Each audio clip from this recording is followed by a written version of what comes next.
Hare Rama, Hare Rama, Rama Rama, Hare Hare, Hare Krishna, Krishna Krishna, Hare Hare, Hare Rama, Rama Rama, Hare Hare, Hare Krishna, Krishna Krishna, Hare Hare, Hare Rama, Rama Rama, Hare Hare, Hare Krishna, Krishna Krishna, Hare Hare, Krishnaya Vasudevaya Haraye Paramatmane Pranadakleshanasaya Govindaya Namo Namaha Kalaye Sundarakaram Sadaiha Priyadarshanam Ajnanasagam Devam Sadguru Muralidharam Sri Haraye Namaha Sri Haraye Namaha Sri Haraye Namaha Gopika Jeevana Smaranam Govinda Govinda Sadgurunath Maharaj ki Jai. Sai TV அன்பர்களுக்கு நமஸ்காரம். திருதிய ஸ்கந்தத்தில் 4வது அத்தியாயம் பார்த்து கொண்டிருக்கின்றோம். போன அத்தியாயத்தில் கிருஷ்ண பரமாத்மா பிரபாஷ கஷேத்திரத்துக்கு entire யாதவர் பரிவாரங்களை அழைச்சிட்டு வரார். அப்போது அந்த பிரபாஷத்தில் எல்லோரும் ஸ்நானம் பண்ணிவிட்டு எல்லாருக்கும் நிறைய தானங்கள்லாம் பண்ணி தான தர்மங்கள்லாம் பண்ணி அன்னதானம்லாம் பண்ணி அவர்களெலாம் சாப்பிட்டதுக்கப்புறம் அவர்களை மதுபானம் பண்ணி ஒருத்தருக்கு ஒருத்தர் அடிச்சுன்னு இருக்கான். அப்போ கிருஷ்ண பரமாத்மா அங்கேருந்து விலகி சரஸ்வதி நதி ஓரத்தில் ஒரு தர்பாசனத்தில் பத்மாசத்தில் உட்காந்து கண்ணை முன்னிட்டு உட்காந்துருக்கார். ஆனால் போகிறதுக்கு முன்னாடி உத்தவனை பார்த்து நீ பத்ரி ஆசிரமத்துக்கு போ அப்படின்னு சொல்கிறார். ஆனால் கிருஷ்ண பரமாத்மா சொல்லியும் அவருக்கு பிரியறதுக்கு மனசு இல்லாமல் உத்தவன் அவர் பின்னாடியே கிருஷ்ணா நான் உன்னை விட்டுட்டு இருக்க முடியாது, நீ என்னை உன்னோட இடத்துக்கே ஆயிடுச்சு, உன்னோட சொதாமத்துக்கே என்னையும் அழைச்சிட்டு போ, நாங்கள் தனியாக இருக்க விரும்பலை அப்படின்னு உத்தவன் சொல்கிறார். கிருஷ்ண பரமாத்மா சொல்கிறேன், இல்லை நான் எனக்கு அவதார காரியம் பூர்த்தி ஆகிடுது, அதனால் நான் கிளம்புறேன். ஆனால் நான் கிளம்பிட்டேன்னு சொன்னாக்க இந்த லோகத்தில் ஒரு பாகவதன் அவசியம் இருக்கணும், ஒரு ஞானி கண்டிப்பாக இருக்கணும். எனக்கு துல்லியமானவன் நீ, எனக்கு ஈக்குவல் நீ, அதனால தான் நீ இங்கே இருக்கணும். நீ இருந்து சில காலங்கள் என்னை பற்றி என்னோட கதைகளை சிரவணம் பண்ணிட்டு சொல்லின்ட்டு நாமா சொல்லின்ட்டு இங்கே இரு, அதுக்கப்புறம் நான் அழைச்சிக்கிறேன். 2 பேரும் போனால் சரிப்பட்டு வராது, நீ கொஞ்ச நாள் இங்கே இரு, பூமியில் இரு, உன் பாதம் பூமியில் படணும், கண்டிப்பாக நீங்கள் இரு, நீ பெரிய ஞானி அப்படின்னு அவர் சொல்கிறார். எல்லாரையும் உதறி தள்ளு, உனக்குன்னு யாரும் கிடையாது, எல்லாத்தையும் உதறி தள்ளிட்டுது நேராக பத்ரிகாசிரமம் போ அப்படின்றார். அப்போ தான் சில தர்மங்கள்லாம் கேட்குறார். அப்போ அந்த இடத்துக்கு மைத்ரேயர் வரார். வந்ததும் இப்போ மைத்ரேயர், உத்தவன், கிருஷ்ணன் 3 பேர் இருக்கா. கிருஷ்ண பரமாத்மா சொல்கிறார், உத்தவா நீ என்ன மனசில் நினச்சிட்டு இருக்க அப்படிங்கிறது எனக்கு தெரியும். ஏன் அப்படின்னு கேட்டால், நீ பூர்வ ஜென்மத்தில் வசுவாக இருந்த, நீ யாகங்கள் பண்ணி என்னை பார்க்கணும் அப்படின்னு ஆசைப்பட்ட, என்னோடய தர்ஷனம் வேணும்னு ஆசைப்பட்ட, அதனால தான் இந்த ஜென்மாவில் நீ என் பக்கத்துலேயே இருக்க. அதனால் உனக்கு உன்னோட பாக்கியத்தை நான் என்னென்னு சொல்லுவேன், நீ நல்லா என்னை பூஜை பண்ணதுனால சந்தோஷப்பட்டு இந்த ஜென்மாவில் நான் என் கூடவே வச்சுட்டு இருக்கேன் உன்னை. அதனால் இந்த ஜென்மா தான் உனக்கு கடைசி ஜென்மா, இதுக்கப்புறம் உனக்கு ஜென்மாவே கிடையாது. அதனால் நான் இப்போ தான் ஆக போகிறேன் இல்லையா, அதை பார்க்குற பாக்கியம் உனக்கு கிடச்சிருக்கு. காரணம் என்னென்னு கேட்டால், நீ பண்ண ஒரு ஜென்மத்தோட பாக்கியம்தான் இது அப்படின்னு சொல்லிட்டு அவர் சொல்கிறார். நான் பூர்வ கல்பத்தில் பிரம்மாவுக்கு பாகவத தர்மம் பாகவதத்தை சொன்னேன். பாகவதம்னா என்ன அப்படின்னு கேட்டேன். இப்போ ஸ்ரீமத் பாகம் பார்த்துட்டு இருக்கோம் இல்லையா, இந்த பாகவதத்தை பிரம்மாவுக்கு சொன்னேன். முன்னாடியே நம்ம பார்த்துட்டோம், 2வது ஸ்கந்தத்திலேயே சதுஸ்லோகி பாகவதம் அப்படின்னு பார்த்தோம் இல்லையா.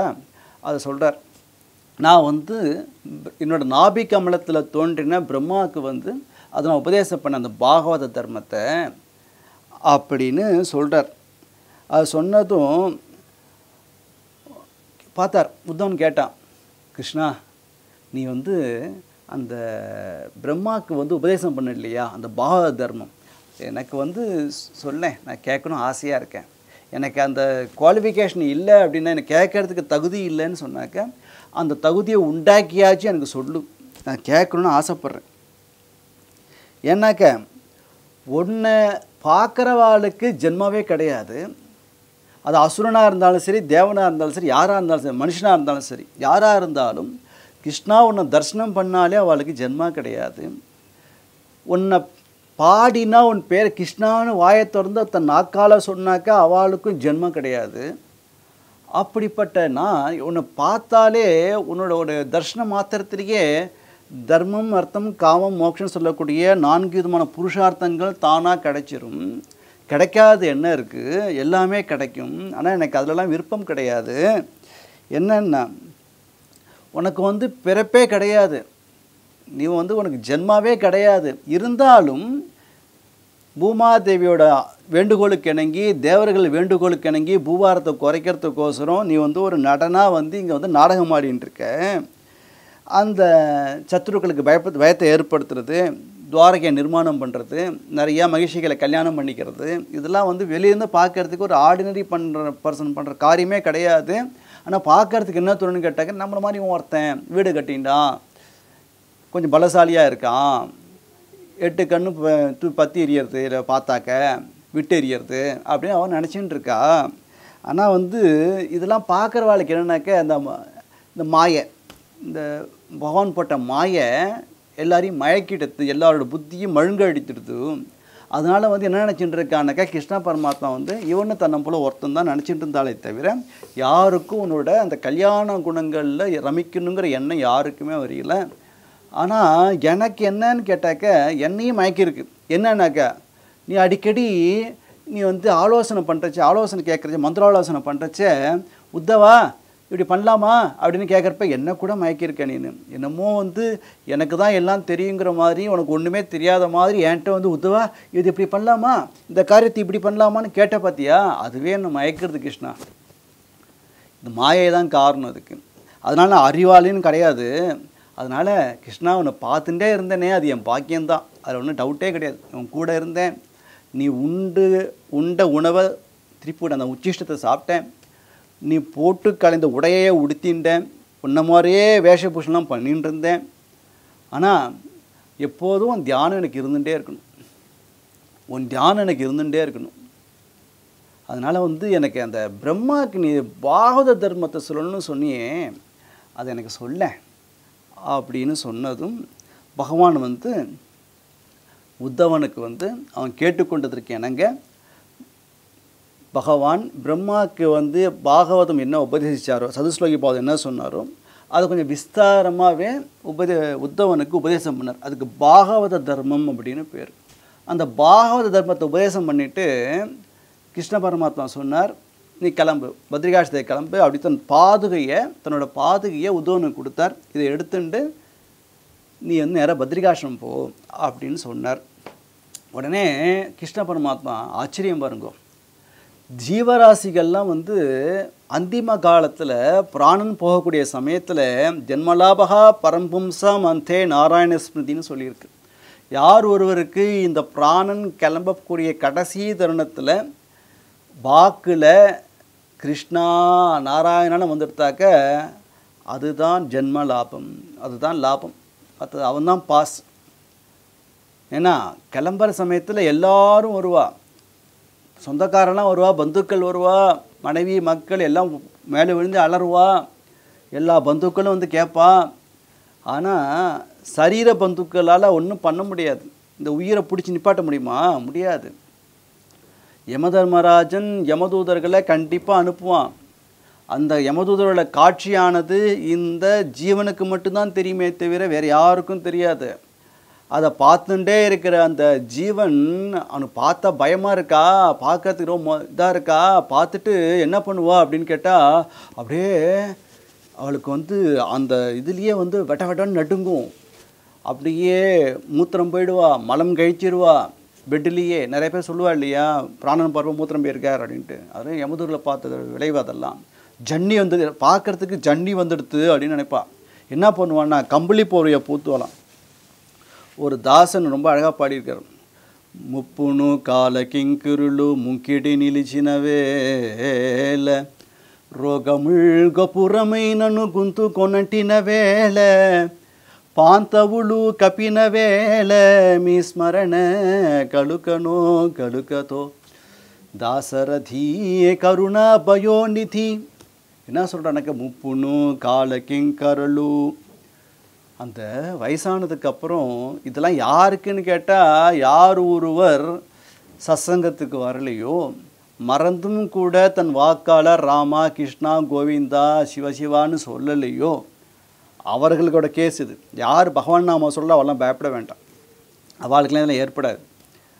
யார் அசத்தாவே எதுக்கோ இப்போ எதுக்கு பிறந்திருக்கோன்னு தெரியாமலேயே வாழ்நாளை வேஸ்ட் பண்ணா இருக்கு இல்லையா. இந்த பிரபஞ்சத்தை எதெல்லாம் பார்த்தா எத்தை பார்த்தாலும் எனக்கு அது வேணும் இது வேணும் அது வேணும் இது வேணும் அப்படியே காலத்தை ஓட்டின்னு இருக்கா இல்லையா. அவர்களை பொறுத்த வரைக்கும் அவள் தான் மரணத்தை கண்டு பயப்படுவா. சாதுக்கள் பகவானோட பக்தர்கள் பயப்படவே மாட்டா. ஏன்னா போகிற இடம் வந்து தெரிஞ்சு போயிடுத்த வாழ்க்கை. அதாவது ஒரு நல்ல ஒரு ஒரு இது சமுத்திரம், அதில் ஒரு ஓடம் அருமையாக இருக்குது. அந்த போட்டில் வந்து ஏறிட்டோம். அந்த போட்டுக்காரன் என்ன பண்ணுறான், அருமையாக பாடுறான். பாடினதுக்கப்புறம் போட்டை சவாரி பண்ணுற அந்த நம்ம என்ன நினைப்போம், ஆஹா என்னமா இருக்குது இந்த போட் ரைடிங், நன்னா போயிட்டுருக்குல்ல போட்டில், தண்ணியில் போகிறது ஜம்முன்னு இருக்குது இல்லையா, ரொம்ப அழகாக இருக்குது இல்லையா அப்படின்னு நினைப்போம் இல்லையா. அது மட்டும் இல்லாமல் அந்த நல்ல ஒரு அருமையாக நல்ல அவனுக்கு குரல் அழகாக பாடுறானாக்கா அந்த பாட்டை கேட்டு தான் ஆஹா சூப்பராக இருக்கே. அதுக்குள்ளே என்ன பண்ணுறான்னா வந்தாச்சு இறங்கலான்னு போட்டுக்காரன் சொன்னேன், என்னையா நீ அதுக்குள்ளே வந்துட்ட, இன்னும் கொஞ்சம் நேரம் போனால் என்ன அப்படின்னு தோணும் இல்லையா. அது மாதிரி இந்த வாழ்க்கைங்கிற சாகரத்தில் சாதுக்கள் அப்படின்னு சொல்லக்கூடிய போட்டுவாளை இருக்கா இல்லையா, அவர்கள் சொல்லக்கூடிய பகவானோட அந்த கதைகள், அற்புதமான கதைகள், பகவத் குணங்கள், அந்த ரசத்தை இந்த காதால் கேட்டுகிட்டே இருக்கக்கூடிய பக்தர்களுக்கு வந்து இந்த உலக வாழ்க்கை வந்து அழுக்கவே அழுக்காது. தெரிஞ்சு போயிடுது எங்கே போகிறேன்னு தெரியும். யார் இப்போ ஒருத்தருங்க ஊருக்கு போகிறான், டெல்லிக்கு போகிறான், டிக்கெட் வாங்கிட்டேனாக்கே அவன் எங்கே போகிறான்னு தெரிஞ்சு போயிட்டு பயப்படாமல் ட்ராவல் பண்ணுவான் இல்லையா. அது மாதிரி வந்து நமக்கு வந்து தீர்மானம் ஆகிடுது, பகவானோட திருவடி தான் தீர்மானம் ஆகிடுது. காரணம் நடக்க சாதுக்கள் அண்டின்னு இருக்கும், அவர் சொல்லக்கூடிய பகவத் விஷயங்களை கேட்டுன்னு இருக்கோம், படிச்சுட்டு இருக்கோம், அவர் உபதேசம் பண்ண அந்த மந்திரத்தை சொல்லின்னு இருக்கோம், பகவான் நாம சொல்லின்னு இருக்கோங்கிறதுனால அவளுக்கு சர்வ நிச்சயமாக எங்கே போகிறோங்கிறது தெரியறது. அவள் பயப்பட வேண்டிய அவசியமே கிடையாது. யார் சத்சங்கத்துக்கு வரலையோ, குருன்னு ஒருத்தர் இருக்கார், பகவானை காட்டி கொடுக்குறவர், அஞ்ஞானிகளை போக்கக்கூடியவர். குருங்கிற பதத்துக்கே அஞ்ஞானத்தை போக்கக்கூடியவர்னு அர்த்தம், இருளை போக்கக்கூடியவர். அந்த இருட்டை யார் போக்க முடியும், அந்த வெளிச்சம் யார்கிட்ட இருக்கோ அவள் தான் போக்க முடியும். அந்த குருநாதர் அவ்வளோ பிரகாசமாக இருக்கிறதுனால அவரோட பிரகாசத்தினாலேயே நம்மளுக்கு இருக்க அஞ்ஞானங்கிற இருட்டு தானாக விலகிடும், ஞானத்தை கொடுத்துருவார். அதனால் பண்ண வேண்டியது என்னன்னு கேட்டாக்கா அவரே கதின்னு உட்காண்ட்ருக்க வேண்டியது. நம்மளால் ஒன்றும் என்னால் ஒன்றும் பண்ண முடியாது. ஒரு குழந்தை இருக்குது, அந்த குழந்தை வந்து அதால் வந்து எல்லா காரியத்தையும் பண்ணிக்க முடியுமா. அவள் அம்மா வந்து தூக்கினா தூங்க, அது சவாரி போகும் இல்லையா, அம்மா வந்து ஊட்டினா சாப்பிடும்.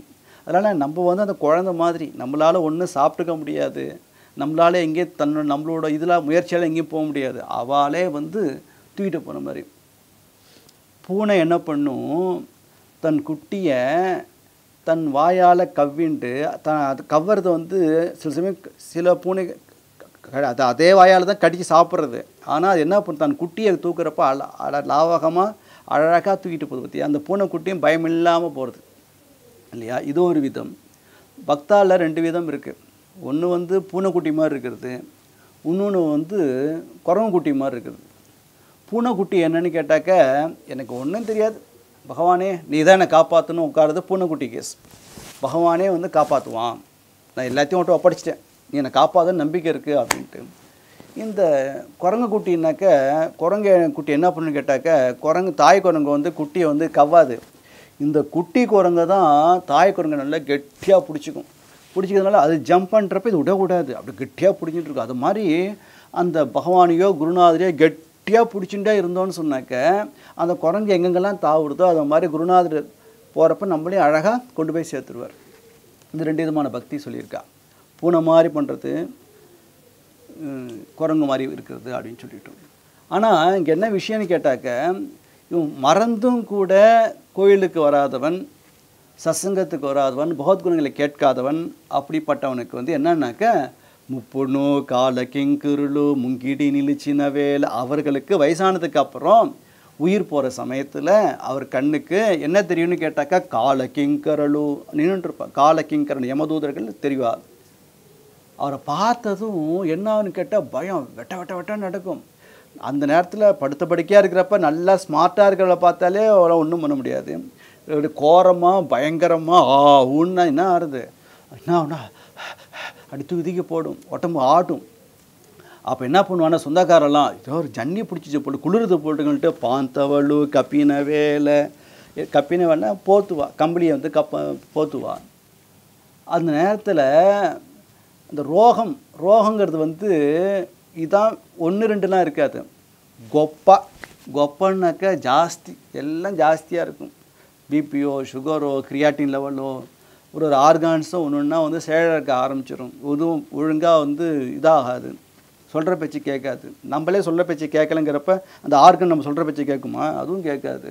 ஒரு ஆர்கனாக இதாகிடும். குந்து கொனட்டின வேலை பாந்தவர் ரோகமுள் கொப்பரமி. ரோகம்னா வியாதி, உடம்பு ஃபுல்லாக வியாதியாக இருக்கும். அப்போ என்ன பண்ணுவானாக்கி இதை பார்த்துட்டு காலக்கெங்கரில் பார்த்துட்டு அப்புறம் உதறுவார், குளிரும், அவருக்கு நடுங்கும். அப்போ பாந்தவளு கப்பின வேலை கப்புவா. அந்த நேரத்தில் நீ ஸ்மரண கழுக்கதோ உன் ஞாபகம் இருக்குமோ இருக்காதோ. ஏன்னா நல்லா இருக்கிறப்பயே நம்ம பட்சம் பேங்க்கில் வந்து பணம் எடுக்கணுன்னா டெபாசிட் பண்ணால் தானே எடுக்க முடியும் இல்லையா? பைசாவே போடாமல் எனக்கு வந்து இன்ட்ரெஸ்ட் வரணுன்னாக்க உனக்கே இன்ட்ரெஸ்ட் இல்லை பேங்க்கில் பணத்தை போடணுன்ட்டு. அப்படிங்கிறப்ப அவன் எப்படி பேங்க்காரன் எப்படி இன்ட்ரெஸ்ட் கொடுப்பான் இல்லையோ? அதனால் வந்து இங்கே என்ன ஆயிடுன்னு கேட்டாக்க நீ ஸ்மரண கழுக்கணோ தாசரதி. அதனால் என்ன பண்ணுறேன், எனக்கு எல்லாம் நல்லா இருக்கிறப்பியே, நான் வந்து என் உடம்புல ரத்தம் நல்லா ஓடுறப்பியே, கைகால் நல்லா இருக்கிறப்பியே, கண்ணு நல்லா பார்க்குறப்பியே, காது நல்லா கேட்குறப்பியே, வாய் நல்லா பேசுகிறப்பியே, கால் நல்லா நடக்கிறப்பியே, உன் கோயிலுக்கு வந்துடுறேன். கண்ணால் கிருஷ்ணா உன்னை பார்த்துடுறேன், காதால் கிருஷ்ணா உன்னை பற்றி நிறைய கதைகளை கேட்டுடுறேன், உன் நாமாக்களை கேட்டுடுறேன், கிருஷ்ணா என் வாக்கால் கிருஷ்ணான்னு சொல்லிடுறேன். அப்புறம் வந்து இந்த கைகளால் கிருஷ்ணா உன்னை வந்து தூக்குறேன், உன்னை கைங்கரியம் பண்ணுறேன், பூஜை பண்ணுறேன். அப்புறம் இந்த கால்களால் நீ எங்கெங்கெல்லாம் குடிக்கொண்டிருக்கியோ அந்த கோயிலெலாம் வந்து தரிசனம் பண்ணுறேன் அப்படின்னு இருந்துட்டு அதுக்காக சொல்கிறார். நாட்டிக்கு நேடே நீ பஜனை சேசித்துன்னு தாசரதி கருணா பயோநிதி. அதனால் அந்த காலம் எனக்கு வரத்துக்கு முடியாமல், அந்த காலம் வந்து காலம் வருவதற்கு முன்னாடியே நான் நன்னா இருக்கிறப்பயே உன்னை பஜனை பண்ணிடுறேன். நாட்டிக்கு நேடே அப்போதைக்கு இப்போதே சொல்லி வைத்தேனார் ஒரு ஆழ்வார். அதனால் அப்போ அந்த ஒரு டயத்தில் ஒன்று நினைக்க முடியுமோ நினைக்காத தெரியாது. அதனால் இப்பயே சொல்லிடுறேன், எந்த பக்தன் படுத்த படுக்கையாக இருந்தாலும் நினைவு தப்பினா கூட அந்த பக்தனை காப்பாற்றுறதுக்கு பகவான் முன்னாடி வந்து நிற்பான். வந்து என்ன பண்ணுவானாக்க அழைச்சிட்டு போவான். அதனால் யாராக இருந்தாலும் கடைசியில் பிராணன் போகிறச்ச என்ன நினைக்கணும்னா பகவானை நினைக்கணும். ஆனால் இங்கே கிருஷ்ண பரமாத்மா தன் அவதாரத்தை பூர்த்தி பண்ணிக்க போகிறார். ஆனால் என்ன நினச்சார்னாக்க, உத்தவா நான் உனக்கு இந்த பாக தர்மத்தெல்லாம் சொன்னேன், ஆனால் விதுரர் இங்கே இல்லையே. நான் விதுரருக்கு சொல்லணும்னு ஆசைப்பட்டேன், இந்த பாக தர்மத்தெல்லாம் விதுரருக்கு சொல்லணும்னு ஆசைப்பட்டேன். ஆனால் வந்து இந்த சண்டைலாம் வேணான்னு சொல்லிட்டு விதுரர் எங்கேயோ தீர்த்த யாத்திரை போயிருக்கார். அவன் தீர்த்த யாத்திரை போயிருந்தா கூட என்னையே தான் நினச்சிட்டு இருக்கார். இந்த விதுரருக்கு இந்த பொக்கிஷத்தை கொடுக்கணும்னு ஆசைப்பட்டேன், ஏன்னா இது பாகவத தர்மம். இந்த விதுரருக்கு கொடுக்கணும்னு ஆசைப்பட்டேன். அதனால அந்த விதுரர் எங்கே போயிருப்பான்னு தெரியலையேன்ட்டு உத்தவன் சொல்கிறார், விதுரா ஒன்றை நினைச்சார் பகவான் வந்து தன் அவதார காரியத்தை பூர்த்தி பண்ணுறப்ப விதுரான்னு ஒன்றை நினைச்சார் அப்படின்னு உத்தவன் சொல்கிறான். அந்த உத்தவன்ட்ட கிருஷ்ண பரமாத்மா சொல்கிறான், உத்தவா விதுரருக்கு சொன்ன ஆசைப்பட்டேன், ஆனால் விதுரர் இங்கே இல்லை, ஆனாலும் பரவாயில்ல, இதை வந்து மைத்திரேயர் உட்காந்து கேட்டுருக்கார். இந்த மைத்திரேயர் விதுரருக்கு இந்த பாகவத தர்மத்தை சொல்லுவார் அப்படின்னு சொல்லிட்டு நீ கிளம்பு அப்படின்னார். உத்தவனும் அவருக்கு நமஸ்காரம் பண்ணிவிட்டு அங்கேருந்து கிளம்பி நேராக யமுனைக்கு வந்தார். வந்த இடத்துல தான் இங்கே விதுரனை பார்த்தார். பார்த்துட்டு அவர் சொல்கிறார், அதனால் விதுரா உன் பாக்கியத்தை நான் என்னன்னு சொல்லுவேன், எல்லா ஜீவராசிகளும் பிராணன் போகிற சமயத்தில் கடைசி காலத்தில் வந்து பகவானை நினைக்கணும். அப்பேற்பட்ட பகவான் சர்வஞ்சன், எல்லாத்தையும் தர சகல ஐஸ்வர்யனுக்கு இருப்பிடமானவன், வட்சஸ்தலத்தை ஸ்ரீதேவி குடிகொண்டுருக்கா, இந்த லோகத்தை பரிபாலனம் பண்ணுறவன், அங்கெங்கன்னு அதபடி எங்கேயும் நிறைந்திருக்கக்கூடிய அந்த பகவான் கடைசியில் ஒன்று நினச்சார், தன் அவதாரத்தை பூர்த்தி பண்ணுறப்ப விதுரான்னு ஒன்று நினச்சார்னு சொன்ன விதுரா அழ ஆரம்பிச்சிட்டார். விதுரான்னு என்ன நினச்சாரா, பகவான் என்ன நினச்சாரா, என்ன நினச்சாரா, என் பேரை சொன்னாரா, நான் துர்பாகியவனாக போயிட்டேனே, நான் அது கிடைக்காம போயிடுத்தே, நான் அங்கே என்ன இல்லாமல் போயிட்டேனே, நான் இது மாதிரி ஊர்வா சுற்றின்னு இருந்தேனே, ஆஹா அப்போ கிருஷ்ணா உன் கிருப்பையை நான் என்னென்னு சொல்லுவேன், உன் கிருப்பையை நான் என்னென்னு சொல்லுவேன், நான் உனக்கு அந்த நீ சொல்கிற அந்த தர்மத்தை நான் கேட்காம போயிட்டேனே அப்படின்ட்டு உத்தவனை பார்த்து கேட்டார். உத்தவா, அந்த பகவான் உனக்கு சொன்னார் இல்லையா, அந்த பாகவ தர்மம்லாம் உனக்கு சொன்னார்னு சொன்னியே, கொஞ்சம் எனக்கு சொல்ல. ஏன்னா நீனும் கிருஷ்ண பக்தன், நானும் கிருஷ்ண பக்தன். ஒரு கிருஷ்ண பக்தன் வந்து இன்னொரு கிருஷ்ணன் பக்தனுக்கு கிருஷ்ணன் சொல்கிறது தானே வந்து ஒரு இது நடைமுறை. அதனால் உனக்கு என்னென்னலாம் சொன்னாரோ உத்தவா தயவு செஞ்சு நீ எனக்கு சொல்லு, நான் கேட்கணும்னு ஆசைப்பட்றேன். கிருஷ்ணன் வேற இல்லை, நீ என்னை பொறுத்த வரைக்கும் கிருஷ்ணன் வேற கிடையாது, நீ வேற கிடையாது. உன்னை நான் கிருஷ்ணாவே பார்த்துட்டு இருக்கேன். ஏன்னா கிருஷ்ணனே சொல்லியிருக்கான் இல்லையா, உத்தவன் வந்து எனக்கு சமமானவன்னு சொல்லியிருக்கான், ஞானின்னு சொல்லியிருக்கார். அதனால் நான் கேட்கணும்னு ஆசைப்பட்றேன், அதனால் உத்தவான்னு எனக்கு சொல்லுன்னு உத்தரர் கேட்குறார். உத்தவன் சொன்னால், விதுரா இந்த பாகவத தர்மத்தை வந்து எனக்கு வந்து சொல்கிறதுக்கு வந்து எனக்கு கட்டளை இல்லை. ஆனால் இந்த விஷயத்தை கிருஷ்ணன் இன்னொன்று சொன்னால், அந்த இடத்துல என்ன சொன்னார் அப்படின்னாக்க, இந்த பாகவத தர்மத்தை உத்தவன் அவனுக்கு சொல்லின்னு இருக்கேன் இல்லையா, இதை மைத்ரேயர் கேட்டுட்டு இருக்கார் இல்லையா, அந்த மைத்ரேயர் உத்தவனுக்கு உபதேசம் செய்வான்னு சொன்னார். அதனால் நீ ஒரு காரியம் பண்ணு, இங்கேருந்து நேராக கிளம்பி மைத்ரேயர் எங்கே இருக்காரோ அவரை போய் தரிசனம் பண்ணி பகவான் கடைசியில் சொன்ன இந்த பாகவத தர்மத்தை அவர்கிட்ட கேட்டு தெரிஞ்சுக்கோ அப்படின்னு சொல்லினான். விதுரருக்கு பரம சந்தோஷம். ஆக நல்ல வேலை, இதை மிஸ் பண்ணிட்டேன்னு நினச்சேன், மிஸ் பண்ணலை. பகவானோட விஷயங்களை கேட்காம போயிடுவானோ, பகவான் சொன்ன அந்த அமிர்தமான வாக்குகளை கேட்காமலே போயிடுவானோன்னு விதுரர் நினச்சார். அப்படி இல்லை, மைத்ரேயருக்கு சொல்லுவான்னு சொல்லியிருக்க, பகவானே உயிர் போகிற தன்னோட இதை அந்தர்தானம் பண்ணுற ஆகிற சமயத்தில் கிருஷ்ண பரமாத்மா என்ன நினச்சார் அப்படிங்கிறது விதுரருக்கு ஒரு ப்ளஸ் பாயிண்ட் இல்லையா. விதுரர் சந்தோஷப்பட்டார். ஏன் அப்படின்னாக்க, இந்த விதுரர் யார், முன்னாடியே சொன்னேன் இல்லையா, விதுரர் வந்து மாண்டவியர் சாபத்தினால யமதர்மராஜாவாக இருந்தவர் விதுரனாக பிறந்திருக்கார், தாசிக்கு மகனாக பிறந்திருக்கார், முன்னாடி பார்த்தோம் இல்லையா. இந்த யமதர்மராஜனுக்கு யாருக்கு ஃபஸ்ட்டு தெரியணும், இந்த பாவ தர்மம்லாம் யமனுக்கு தான் தெரியணும். ஏன்னா எல்லாரோட உசுரையும் எடுக்கக்கூடிய மிருத்யு அவர் தான். அப்படிங்கிறது நான் பகவான் வந்து அவருக்கு அந்த போஸ்ட்டு கொடுத்துருக்கார். அவருக்கெல்லாம் லீவே கிடையாது, யமனுக்கெல்லாம் லீவே கிடையாது. லீவ் விட்டால் என்ன ஆறுது, யாரும் சாக மாட்டான், பாப்புலேஷன் இப்போ மேலே மேலே ஆகிட்டே இருக்கும், அபிவிருத்தி ஆகிட்டே இருக்கும் இல்லையா, அவள் லீவே கிடையாது. அப்படிப்பட்ட யமதர்மராஜா ஏதோ ஒரு காரியவசத்தால் மாண்டவியர்னு ஒருத்தரோட சாபத்தினால பிறக்க வேண்டியிருக்கு. அவர் விதுரராக வந்திருக்கார். அந்த விதுரர் யமதர்மராஜனாக இருக்கிறதுனால அவருக்கு பாகவதம் கண்டிப்பாக தெரிஞ்சிருக்கணும்னு கிருஷ்ணன் நினச்சானோ என்னவோ தெரியல, அதனால் விதுரருக்கு கொடுக்கணும்னு ஆசைப்பட்டார். ஏன்னா இந்த பாகவதம் தெரிஞ்சிடுதுன்னு சொன்னாக்க யமன் என்ன பண்ணுவார். அதனால யமதர்மராஜா சொல்கிறார், யாரெல்லாம் ஸ்ரீமத் பாகவதம் கேட்கிறாளோ சொல்கிறாளோ பகவான் நாம சொல்கிறாளோ அந்த உயிரால் நீங்கள் எடுக்காதீங்கோ, அதுக்கு நான் அதிகாரியே கிடையாது. யார் மறந்தும் கூட தன் வாயால் ராமான்னு சொல்லலையோ, கிருஷ்ணான்னு சொல்லலையோ, கோவிந்தான்னு சொல்லலையோ, சிவசிவான்னு சொல்லலையோ, யார் யாருக்கு என்னென்ன தெய்வங்கள் பிடிக்குதோ அந்த பேரை சொல்லலையோ அவர்களை மட்டும் இங்கே இழுத்துட்டு வா, மற்றவாலாம் எடுத்துடாது. அதனால் யார் மகாமந்திரம் சொல்கிறாளோ, ஹரே ராமா சொல்கிறாளோ, நமஸ்காரத்தை பட்டு போயிட்டே இரு, அவளுக்கு நம்ம இது கிடையாதுப்பா, நம்ம அதிகாரி கிடையாது அப்படின்ட்டு யமதர்மராஜாவே சொல்கிறார் தன் வாக்கால். அதனால் ஒரு கனெக்ஷன் போட்டுக்க வேண்டியதாக இருக்குது. இதனால் இங்கே விதுரர் வந்து இந்த தர்மத்தை தெரிஞ்சுன்றதுனால யமதர்மராஜா பின்னாடி சொல்கிறானோ என்னவோன்னு தோன்றுறது. அதனால் வந்து இந்த தர்மத்தை விதுரர் தெரிஞ்சுக்கணும்னு ஆசைப்பட்டார். மேற்கொண்டு நாளைக்கு பார்க்கலாம். சத்குருநாத் மகாராஜ் கி ஜெய்.